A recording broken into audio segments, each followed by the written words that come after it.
Hey, how's it going? Good. How you doing? Great. Just great. Happy Monday. Yes. So, welcome to A Man's Journey. I am Christopher Bologna. I'm secondhand Steve. We just want to say welcome to our channel, Willkommen, bienvenue. Come on in. brought to you by Raregivers Global Network. That's right. And so, this is a channel, if you haven't figured it all out, that helps support uh, rare givers, caregivers, people helping others in the special needs community, whether they're handicapped or mentally ill, or you just need a supportive person. So this is the men's side, where we talk about men in this space. And And we're not spectators. We're on the field. We're doing this. yeah, I mean, clearly, how's that microphone treating you, Steve? Good, good. All right, all right, all right. Are we unmuted? Oh my God. No, we're good. Okay. So yeah, we're both actually in the field ourselves. Currently active. I'm a caregiver to my son Sebastian, and Steve works for us part-time as a caregiver, giving me much needed respite from time to time. You just came back from a session. How was that? It was good. We did the ESS systems. EE systems, you mean? EES. Did I say it? E E? E E. S. EES systems. Energy enhancement systems. Yeah, that one. How was it? And we did 2 hours there, which was nice. I fell asleep. So Oh. did Sebi. You both fell asleep. Well, that's Yeah. perfect. That's what they want you to do. It's a place where you're healed. So that's amazing. Yeah. And you went to bio recharge centers. Yeah. Is that what That's the name of the company you went Right. to. So yeah. So bio recharge center here in Santa Clarita. They're not a sponsor, but we always like to give a shout out for stuff that works. This is working for Sebastian. If you follow our stories on Reels or TikTok or just Facebook in general, you'll see how the decline of Sebastian was so prevalent. The first 3 quarters of last year, and then quarter 4, we introduced Sebastian into this new systems using scalar wave technology for healing, which is just frequency healing, which has been around for since the beginning? since the beginning of time. I wanted to say hundreds of years, but it's actually thousands. That's what the whole system duplicates is the Earth's magnetic and electromagnetic field back when it was much stronger and more effective. Mhm. Back when tales of men living 800 years plus.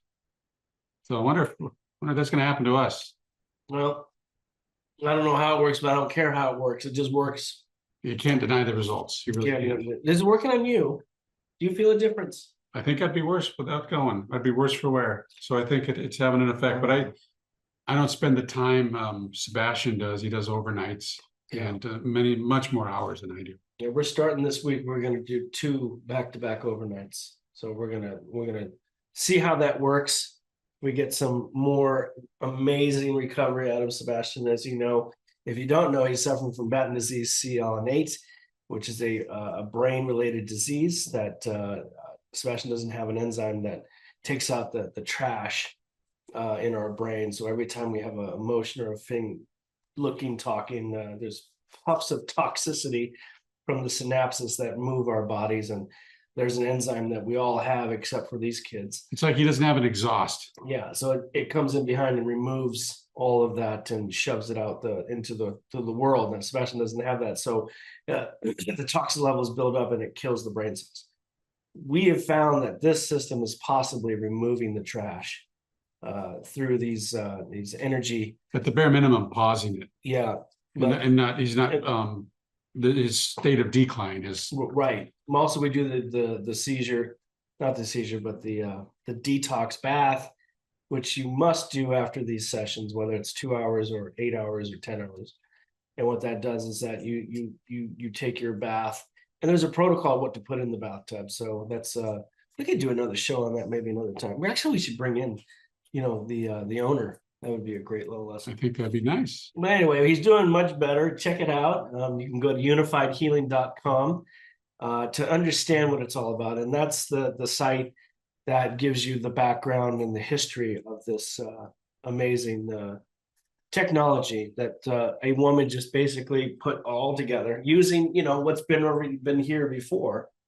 Steve's our scholar, our historian scholar, so he's No, he's not. yeah, he is. He's like a giant parrot that watches too many YouTube videos. Let's get real. Mm, I can take interest in something and I try to look into it and find out as much as I can about it. that's right. I try to educate myself today. So, what a day. What an amazing day in history. Our old president, Donald J. Trump, was sworn in today I heard. for the second time. And the Republican Party has taken over. It's their turn, just like the Democrats had it last time. And so historical because, I don't think there's been a president yet that has had 2 terms non-consecutively. And, Not that I've heard about. And basically, hopefully change is coming and hopefully everybody can get along now. Hopefully everybody will have a better time. But the reason why I bring this up is because it was brought to my attention that back in November, when people were voting, whether you're a Democrat or whether you're a Republican, it was really unnerving. It was stressful. People were upset, angry. There was a lot of threats. There was a lot of fighting. There was a lot of everything. It's very emotional. We don't get into topics here of political nature, but I wanted to get into it today because I just wanted to just check in with you guys. I know it's your candidate may or may not have won. And so I understand it can be very emotional and very angry. So it's important to really understand if you have friends that are on the D side, just be gentle with them. And if you have friends that are on the R side, hey, be gentle with them too. It's important to support each other going through this. This is very, it's been brought to my attention. This is a big deal. I mean, emotionally big for a lot of people. Like there's a lot of people that are very much angry and emotional. They think the world is going to end. And then there are people that are just like, I don't understand it. What's going to change is no big deal. I don't know why you're getting all freaked out. So we like to just make sure that everybody understands that if you just pause when people are upset, the mere form of wearing a t-shirt could trigger somebody if you have the current president's name or the past president's name. So these are the things I just wanted to check in. I mean, do you have anything to add? Nothing. Wow. Okay. Nothing to add. You don't believe that this is a stressful time? You don't think that politics plays a role in being stressed out or emotional? Oh, it absolutely does. Okay. And a lot of people lose their mind. Yeah. On either side. And I've seen more people. What's the word I'm looking for? I've seen that break apart families. I've seen. You've seen politics break up families. Oh, well, recently. Well, And I've just seen it do damage I've never seen it done before in the past. that's true. And so I stay neutral. Mm. And someone told me once, if you don't stand for something, you'll fall for everything, which just traps you in that either one side or the other, which I don't subscribe to. Even a coin has 3 sides. That's true. Everybody forgets the outside. So you're a neutral party. I am. I believe that whether you're one party or the other, it's what's going to happen is going to happen. Mm. And the people really calling the shots are still calling the shots. Well, hopefully we can get. But I hope more programs for rare disease, disability. Yeah. I hope things like that get pushed through faster. I hope they get streamlined. I hope the fat's cut out of them and people can be helped. And to me, that'll be the test of what kind of administration we have. Let's see how effective they are on things that people need. Let's cut out the fat. Let's cut out the kickbacks and let's go to work. Yeah, let's help some people. So politics did play a part in my last 2 preclinical trials for sure. If there's no way to monetize disease, then there's no way to push a cure. which led me down this path of, I was very angry for a while. But when you find out, you're wearing a pink ribbon to help support Yeah. fighting cancer, Mhm. and then you find out the money that didn't even make it to any kind of treatment because it went to the administrators. Right. It's ridiculous. Well, that happens more often than you think. And the sad thing is that there's a lot of people that are pushing for change and pushing for science, and they get to that part and they create the science and they actually have something that's tangible. Powers that be say no, for some reason, and I hope that that changes. I hope that things can become more unified and where we can actually get into like, hey, this makes sense. That's common sense. Let's help these people find a way to live. Well, we got billions going to the Ukraine, right? Yeah. Billions.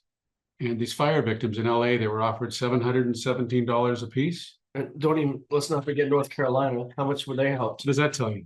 Zero. So Yeah, I hope things change. it's got to be about the people. We are the people that put these people in power, and they just they don't listen a lot of the time. The people have been out of power for a very long time, and they're just kind of realizing it now. Yeah, well, but to get back to the show, yeah, and our topic, this is not a political show. you turn it into. We're just here to let you know that just be gentle with the people around you who are excited or who are sad about your current presidential hopeful. You know what I'm saying? It's very triggering for some, and it's very scary for others. And what makes it really, obvious to me is like what you think is not important is the end of the world for some. So tread lightly, friends, and just give yourself a break and give yourself a pat in the back while you're at it. Here's the reality of it. If you got a child, a family member with a rare disease, a handicap, a disability, anything, and you're in a position to, you're barely getting by, you're living paycheck to paycheck, politics doesn't mean anything to you. What means something to you is what you can do right now for the loved one you have in front of you. What we're trying to do is give you some ideas, give you a direction to go, support, send you towards the right resources so you can get the help you need with taking care of that person that you're responsible for.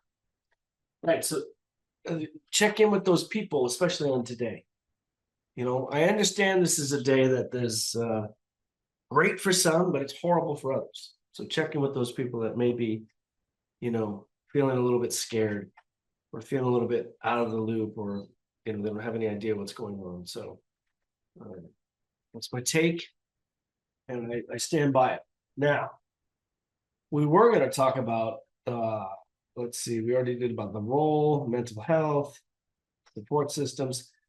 Oh, did you love our show last week? Did you? How awesome was that? How great was that? How many people think they're prepared during some sort of a trauma or tragedy or evacuation? Emergency. Yeah. In any form.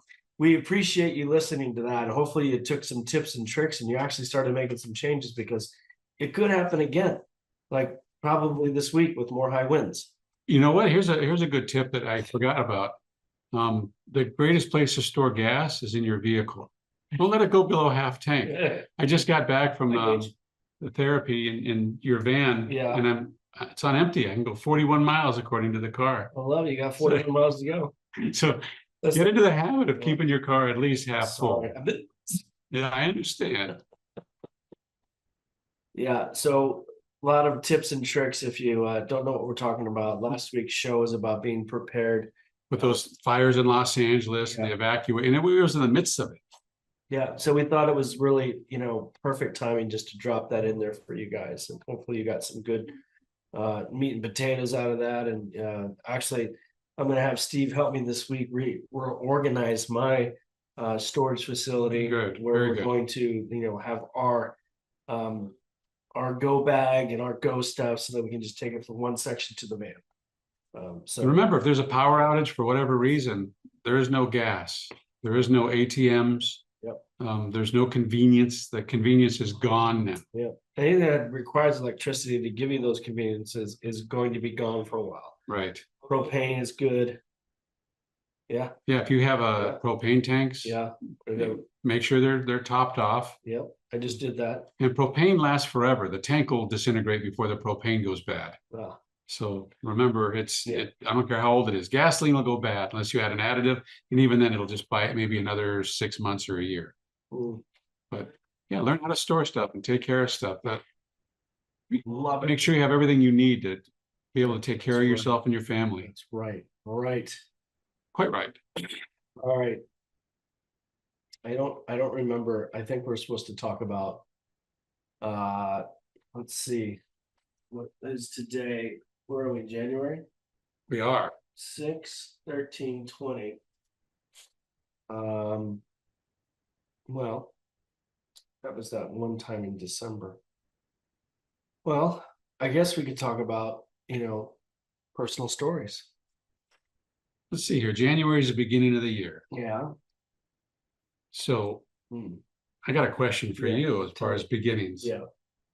So Sebi, when he was younger, he was misdiagnosed because you already sensed something was wrong. Right. He was misdiagnosed just having epilepsy because he only presented seizures. So there did come a time when you had the right diagnosis. That's when it really began. That's when you had something concrete and solid to call it a name, to understand your son had this. Well, yeah, because all the other things were going wrong. So in the beginning, what were some of the things you learned through trial and error that if you could do it, it helps you can talk to someone else who just found out? Hmm. What would you tell them? They just found out their child has a rare disease. Hmm. I would ask them if they're married or not, because that's a huge part of the problem. Not part of the problem, but a part of the entire mechanism that goes with diagnosis day. If you don't have a strong partnership, the world is going to just destroy it. Because what we have found in my experience, not just with me and my divorce, but other rare disease families and special needs parents, if you're not on the same page, there's a good opportunity you're going to fight. There's a good opportunity you're not going to understand each other. And it's kind of like, So this will test it. This will show you. This will streamline the process of if it's going to work or it's not going to yeah, work. I mean, it's almost like, oh, does Sophia want to jump up? Hi, Soph. Come on, baby. Look, this is my support animal. That's Sophia. Hi, Soph. You want to say anything? What do you want to say? You love dad. Pet me. Oh, pet you. All right. So this is an important thing that it's important that you brought it up. If you don't have a strong bond with your person, it can really go sideways fast. There was a lot of blame, genetics, your fault, your genetics. There was a lot of fighting as to how to take care of that person once it was diagnosed. The old adage is like moms want a bubble wrap and dads just want to throw dirt on it. Let's go. That's how it was for me. There was no, you're going to do it this way and we're going to help each other. It was like constant fighting. And I didn't have the patience or the wherewithal to have, common sense conversations anymore, because your child has been diagnosed, he's going to die. So it was like, oh my God. And it was really hard. It was really hard for me to maintain that relationship. And eventually I had to tap out because I couldn't do it anymore. So not only the stress and worry and anxiety of having a sick child, Yeah. but now you find your marriage melting, coming apart at the seams. Yeah, Fingers are being pointed. when you need it the most. That was the thing that was screwed up. I needed that support, but all it was fighting and blaming each other and trying to figure out something. But who needs the most support? The child. Yes. And if people can put aside their whatever it is and focus on that, that'd be a great start. It's hard to focus. It's a game changer. Well, because you're wrought with fear, and then fear makes your actions just, And did you get blindsided with the diagnosis? I think so. I think any terminal illness is blindsided, don't you Yeah. think? So then you have the whole element of shock. So you got that too. You know, you're dealing with something that is just overwhelming. Yeah. And so if you've just had something like that, you're listening to this, and you think you're going to handle it with your head held high and do it cleanly and with dignity, probably not. Good luck. Yeah, you're going to get real quick. What I didn't have was this knowledge that I have. Diagnosis day was the first diagnosis day. The false diagnosis was in 2009. See, a false diagnosis it's almost like it gives you hope Right. that it's not it. Well, we didn't really know what it could be, because things that happened were really, oh, he has epilepsy. People don't die from epilepsy. Right. So You live forever, no big deal. The level of fear is not, it's down here. Oh, but then they put you in this room. I forgot about this. They put you in this room, and then they tell you how your client can die, how your son or daughter can die from epilepsy. And it just changes everything. You thought SIDS, sudden infant death syndrome, was bad. Talk about having a child who has seizures do the same thing, suffocate, hurt themselves. They always say that, epilepsy doesn't kill. It's what happens during the episode. So it's Concussions, the falls, the cuts, the lacerations, the suffocation. And you're like, oh, it's just bonkers. But we'll give you some pills and he'll have a great life and he'll have this aura and he'll know what to do. And it's just all BS. That doesn't change how you feel. So you go from a worse diagnosis to even worse conclusion with what he actually has. And you've got to watch your son deteriorate over the years. You got to go watch him from when he could walk to not really being able to walk unassisted. Well, yeah. And you wonder why he was like failing in all those other categories, from fine motor skills to daily normal activities, from swinging a baseball bat to striking out all the time, to tripping over his feet on a solid platform, to not being able to talk and not being able to see as much as he did the year before. And so, while you say he passes all of his, tests and he's thriving, he's really deteriorating. Then you add in epilepsy, and then you have these seizures, which are lasting a minute to 2 minutes. And you're like, oh my God, when is it going to stop? And then it's all of a sudden you have all these other stuff that starts to compliment this amazing person, and you kind of go, this is not epilepsy. And so you have to go back to the neurologist that diagnosed him and said, we're not like sure that this is just epilepsy. And they go, oh, maybe it's not. So let's do some genome sequencing testing. Yeah. That's a very expensive test, by the way. You don't have insurance. And everyone should have access to that. That's, Yeah, well, hopefully, they get access. It was a very expensive. It was in the tens of thousands of dollars, and insurance didn't want to cover it at that time. Well, we fought tooth and nail, but we found out there's the true diagnosis. We had Batten disease, CLN8, which would give us some understanding of these other theories behind why Sebastian was struggling so much. So not only do you have a child with a rare disease now, but you have to fight tooth and nail for tests. Yeah. For understanding, labs, for everything. And then, and this is where you excel, you educated yourself on grants, different procedures, putting together a his, what's that called? Like the run is under the run is.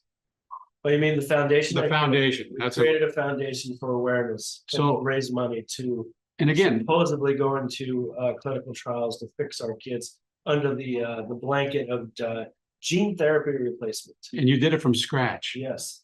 And that's help. I mean, I had a couple of families that were already doing this, and we just asked them, hey, can you teach us? And they said, yeah. So after they gave us the blueprint, we did it by ourselves. And that's the whole point of this show, is Chris has experience I don't even come close to understanding. And he's available to help if you want it. And don't ever be too proud to ask for help.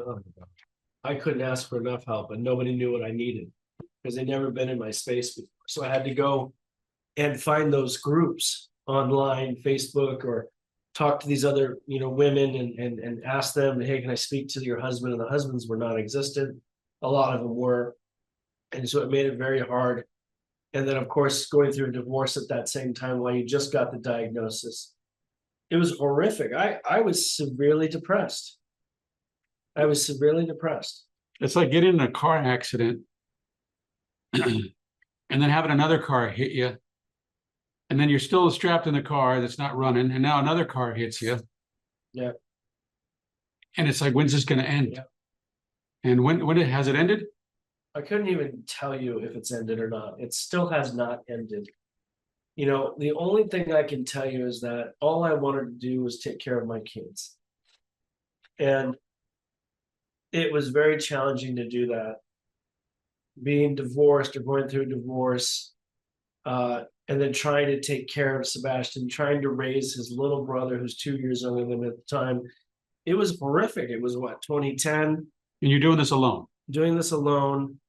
Because when you decide. And the reason I bring this up is because someone out there is going, I can't do this. Yeah, you can't. It's hard. It's you, hard. It's you hard. just heard the truth. So did we get divorced? Yes. Was it easy? No. It took over 2 years, and a lot of money was wasted on lawyers instead of going to the children or to treatments. Are we friends today? Yes. 12 and a half, 13 years later, we're finally civil. But it didn't need to be this way, but we as individuals, and you'll find the story to be more relevant than not, just sometimes you just can't figure out how to get along. Even though you married the love of your life and your best friends, and a tragedy like this is a trigger for some other type of emotion, some other pathway for your relationship. It's like you live with it's like the story of the sweetest person on the planet, but all of a sudden their families die and they're worth tons and tons of money. And then you watch all of the kids fighting over the money. And it's insane. Same thing. If you want to find out your true person, go to a funeral or go to a wedding. You'll find out how that person reacts. And another way to put it is, and divorce. Yeah. If you want to find out how someone is, watch them lose a poker hand or a golf game and see how they handle it. It's kind of like that. It's the thing that reveals the real person, not the act, right. Not the outer show. Right. And I got to tell you, I didn't act well, not at all. I reacted badly. I was upset. I was scared. I was furious. I was in shock, and I did a lot of stupid things at the time I thought were good for me and my kids. But retrospect, I could have done it differently. And that's the thing that I want you to understand. There's always a different path you can choose. You don't always have to have everything. It's not always going to be your toys and it's your sandbox. You have to share, especially when you have a terminally ill son. You have to understand that other parent has rights. And whether or not you feel that they are good for them is none of your business. It's up to the courts. If you decide to go to the courts, or if you can, avoid the courts, please do it at any cost and become amicable, because that child needs you. It's an expensive lesson emotionally and mentally and physically. It doesn't have to be an emotional lesson financially. Do the smart and right thing. Right. Now, I don't know if my divorce, if it was amicable, would have changed anything about Sebastian's life. I just think Sebastian is just going to his own beat, and we take care of him, and we train him. We feed him well. We have a ton of staff helping him. He laughs every day. He's got an amazing team here at the house and at school. And I didn't do this. It wasn't my idea. I just followed what other people told me that your child is going to need. I went to support groups. I went to Facebook groups. I picked up that 1,000-pound phone and I called those moms and said, I don't know what I'm doing. I'm all alone. I don't have a partner. I'm not getting married again. And let me tell you, finding a partner while you're in a rare disease with someone who's got a potential due death date, these women don't stay, and these men don't stay. When you have an expiration date, Well, I mean, we all have one, but but you have a better idea, yeah, well, doctors talking out their butt. and you realize how precious time is. Yes. And you realize how precious life is. And you start to understand what it is all about. Yes. And it's not about the money or the stuff. Do the George Carlin. Do the George Carlin. Which one? It's my stuff. I got drawers so I could put in my stuff. He does a good George Carlin. There's no hitch on a hearse, you know. There's no luggage racks on a hearse. It's a one way. And you go out the same way you came in. That's mine. And between that first in-breath, that first inhale, and between that last exhale, in between is that thing called life. And we have to find a way to live it, not just survive and exist in the midst of tragedy and upset. And you have to take that, exactly what he said, in every year and year out. It's not just right now. You have to take what he just said. You have to grow exponentially every year. Otherwise, you're going to be disappointed. You know, how many times do you have expectations that pan out? Very little, I imagine. And you get very upset. I am the award winner for planned disappointments. Trust me, I had expectations of what the mother should do, what the family should do, what I should do, and nothing ever measured up. And I was severely challenged because I just assumed. And you get, and life will say, watch this, and check you hard. Right. So when I found those groups and I found those friends, I don't have very many friends outside this space. That's very hard. So, you know, my story is not all, you know, gummy bears and roses. It's about, you have to do the work. You have to find your people. One mom's group said, you know, you got to find your tribe. I'll go one further. When you do the work and you make the effort, your people will find you. Yeah. And it's just challenging at times. And so even though you think you have found your people, they dip out because they can't stay. It's too hard for them to watch. It's too hard. And that just goes with life. You know, it ebbs and flows like everything. But you have to be adaptable. Yes. To every day. It could be totally different every day. And another thing I'm going to say to you that you probably don't like, stop being a victim. Stop being a victim. It helps no one, especially you. Yeah. It keeps you trapped in the. Yeah, I understand. I understand this is all happening and for me, my kid. Stop being a victim. Okay, there's a point in time when you have to pivot and you have to become that person that you never thought you could be. And you have to dig down deep and you have to realize that the only person that you're going to be able to rely on is yourself. So don't be a victim. Get into action. Do something different. Become something that you didn't think you could be. Get uncomfortable. Do the right thing for your child, which is doing the right thing for yourself. You have to change. Change is hard. So what's the old adage of it's human beings, it's either fight, flight, or freeze. And you got to be a fighter for this one. You cannot freeze. Yeah, my story sucks. I'm starting to get upset about it again, and I don't know why. Because it's your story. It happened. This is your life. You know, this isn't a story. This isn't a Hallmark movie. Yeah, well, right? Which are so, you know, convenient to watch and get emotional about. But when you're in it, it's a whole different thing. It's a difference between being served a dinner at a restaurant and then making it yourself. When you make it yourself, which is how your life has been, you have to know every part of it and how to do everything. But it hasn't been all bad. No. It hasn't been all bad. It was bad for about 5 years for sure. Going out of court and all that other crap. You know, money and, you know, not having a job and you can't go to work because you're taking care of your kid. Right. But eventually it gets better. It will get better if you choose to change. You gotta see it differently. And that's one of the whole thing. If you're a victim, you'll only see this overwhelming problem that will crush you. Yeah, and you can't be doing that because all you do is attract negative stuff. Drama. It just gets drama, worse, yeah. Drama. No drama for your mama. And if you love drama, then you're gonna be in heaven. And just subscribe to But Bravo. that's not gonna do anything. Just for the watch person. Bravo and you'll get your fix. Yeah. I do everything. I check out. I do vegetation, not meditation. Get it?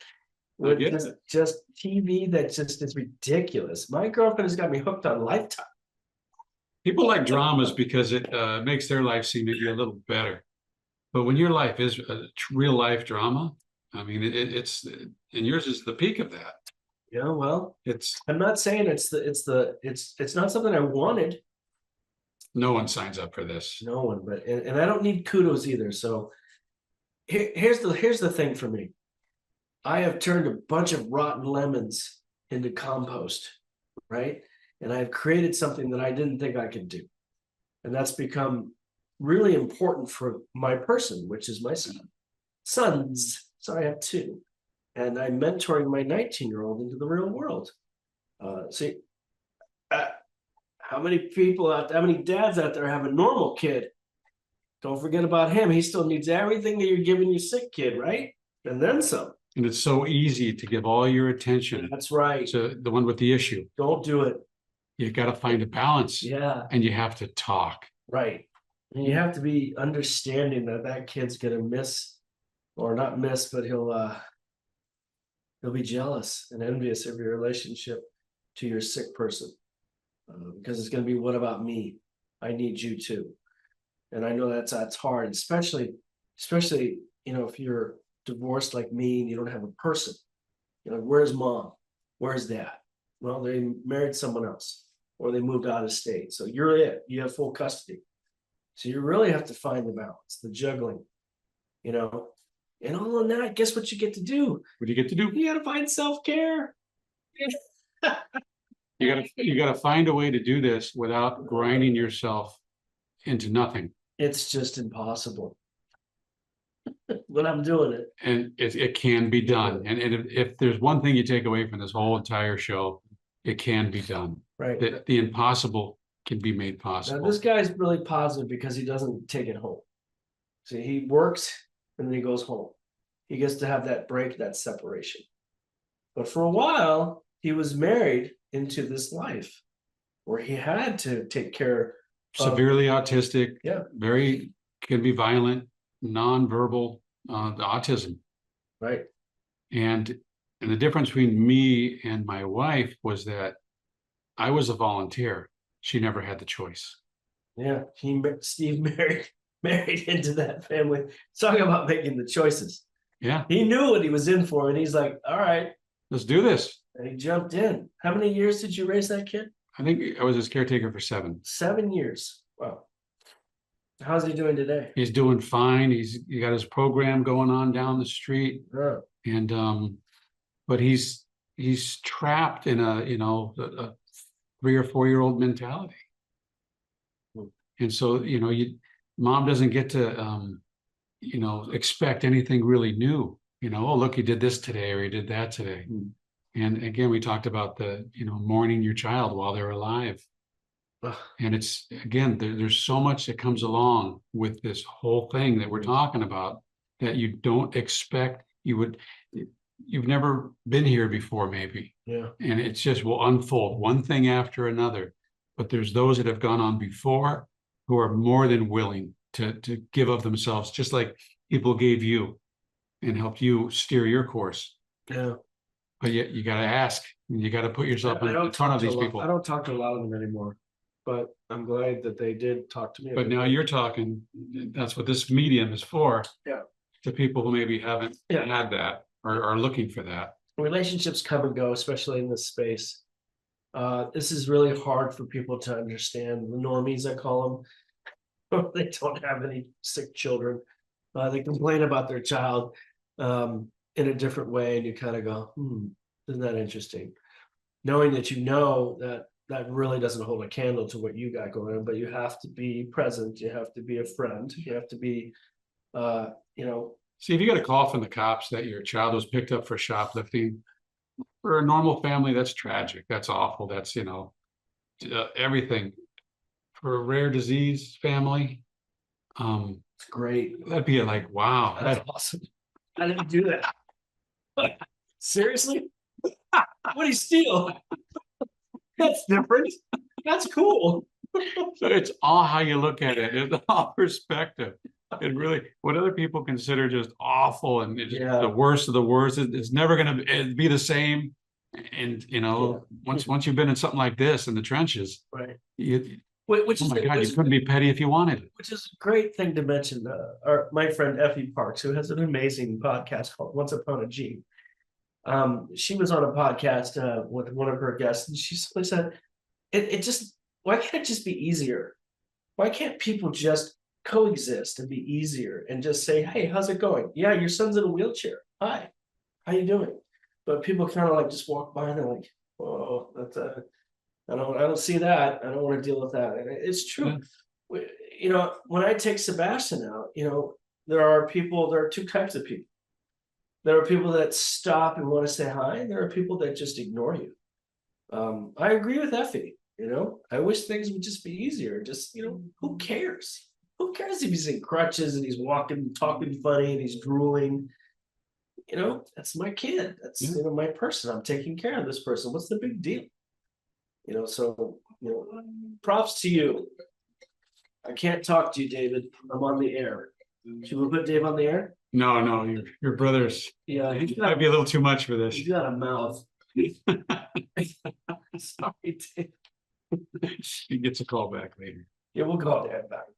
It's my brother. God bless him. So if you're out there, you're struggling a bit, let us know. Yeah. If you want, see what we can offer you. Put us to the test.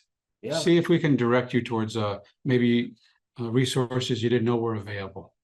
yeah, And we're just one means. There's more out there too. yeah. We're not the only guys that are going through this. No, You know, we can't be. I hope.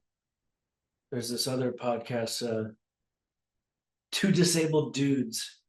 And they're two disabled guys and they do a podcast. It's pretty cool too.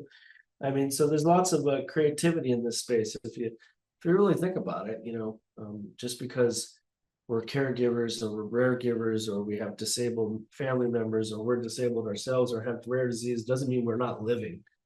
I know a guy that went to an all handicap high school and there was only 2 parking spots for regular cars.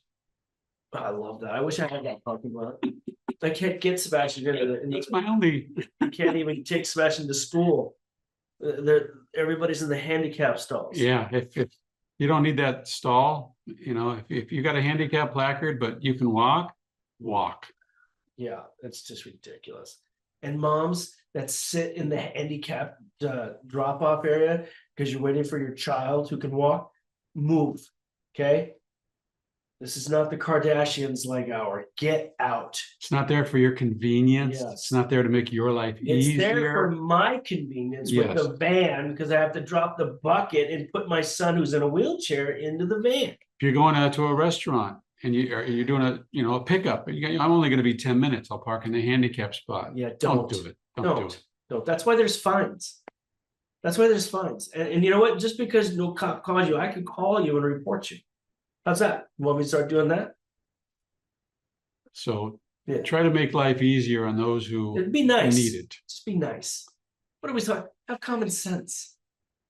Yeah, I know the stuff. The rarest of all senses. I know that the stall is right next to the door to the store. There's a reason why it's there for the handicapped. How would you like to park 17 blocks that way when you're walking in a wheelchair with a person on crutches? I had an old man one time tell me, he goes, take the stairs while you still can. Oh yeah, I took stairs today. Yeah, and use your body, but remember that life doesn't have to be so convenient. Ugh. You could sacrifice, Yeah, 50 yards or feet or whatever. Do something. Stop being a victim. Getting angry. Breathe. There he's coming back. He's coming back. The green is fading. I was that Jerkaheimer. I was that idiot who did all that stuff that we're telling you not to do. And this is before the diagnosis, before I got married, before I had kids. I was that guy. Who cares? Yeah. And now I'm furious. I hate it. Well, now you're seeing it through the eyes of living it. Yeah, maybe it's my punishment, my karma. Hi, Jessica Rivas. Hi. How's it going? We're on the air. You want to say hi to the people? Hi. Okay. Well, we're about almost out of time. You got a few minutes left. I want to do something different starting, we're in the end of January, going to February. I want to take the last 5 minutes of this show to discuss what's going on. Want to check in with you guys, okay? Meaning like what's happening right now? What is the biggest problem that you have right now in this space? Like what's going on today? In my other support group, we call, living in the now, checking in. Nobody's checking in with the caregivers. No one's checking in with the other families. I have like 3 Facebook messages for people who live in Europe, and they still haven't gotten back to me. That's because they're in the hospital trying to figure out whether or not their son or daughter is going to make it. I picked up the phone. I called people today. I texted people today. Went to voicemail. It's okay. So I want to hear from you guys. What's going on? And do you have someone to stay current with? Do you have someone that you can bounce things off of?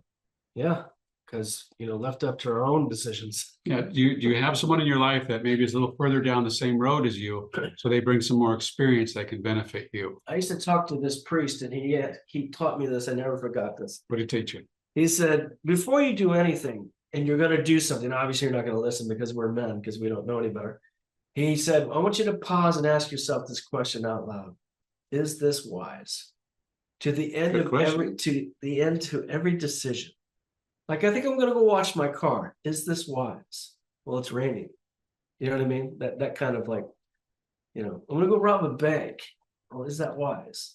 That kind of stuff. So, I like that for the fact that it puts that element in there that wouldn't be there normally of, am I really going in the direction I need to be going? yeah, that's Or am I just doing that which is unnecessary? yeah. So here's me checking in with you guys. How you doing? I'm doing all right. Things are okay. It was a good day for me. I was able to be of service. I went out to my friend's ranch and put up some new horse pens and fencing and cleaned some horse stalls, some horse poop. I shovel horse poop for a living, like a couple times a week. And then I was able to come here and kiss my son. He had the day off. It's Memorial. It's not Memorial. It's, No school today. sorry, Martin Luther King Day. It's one of the M days. Apologies. No, Inauguration Day, Martin Luther King Yeah. Day, we have Monday. people. And then I was able to walk the dog for 1.5 miles. I got no work done for the foundation, but I didn't care. I had a small nap. A good day indeed. Yeah, and then I'm with you, good people. Here we are. Yeah. Hi. How was your day? I had a good day also. Tell us something. At a Christmas party I went to, I won a little air fryer. Right. So I I made remember a that. sandwich today, and I'm gonna put it in the air fryer. It's delicious. Yeah. It was like a panini, all toasted. My bread was toasted. Ooh, The cheese, that sounds so the good. cheese melted. I Yeah. love it. So and I'm at that point where the simple things, the little things, mean a lot. And so throughout my day, I told someone earlier I talked to, I said, if you see something beautiful today, just take a picture and send it to me. And he did. Really? Yeah. What'd you get? Family picture. That's a family picture. It can be beautiful. And then when I saw it, I go, I think you sent it to the wrong person. Then I remember what our conversation was. And it made sense. Yeah. Perfect sense. Right. And he carried out the mission, very good. Well, there you go. And then the rest of your day was good. And here I am. Yeah.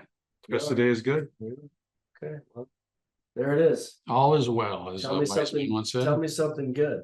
I like it. Anything else? I got nothing. As my brother Dave would say, are we about done here? I think we're about done here. Well, thanks for joining us for another crazy hour of Man's Journey. I'm Christopher Valona. I'm secondhand Steve. And how do they get hold of us if they want to send us an email? Yeah. You want to go to email? We'll go to the email. Email us at It's on Gmail, so it's men@raregivers.global. That's the Gmail, so that's capital M and then capital R. Okay, so just those two.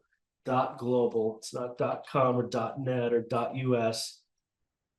Global. All right, and then send us what you want to talk about. Send us how you're feeling. Send us any type of email. If you can see us in the chat here, drop down some kudos, say hi to us. And if you hit that like and subscribe button, we'd be really happy for you. That way we can stay on the air here. We'd love some sponsors. If you feel this is a great, what do you call it? Cohesive connection for anything male related. Drop us a line. Look forward to hearing from you. And remember, until we meet again, be gentle with yourself. Is this wise? Nice. Nice. All right, everyone.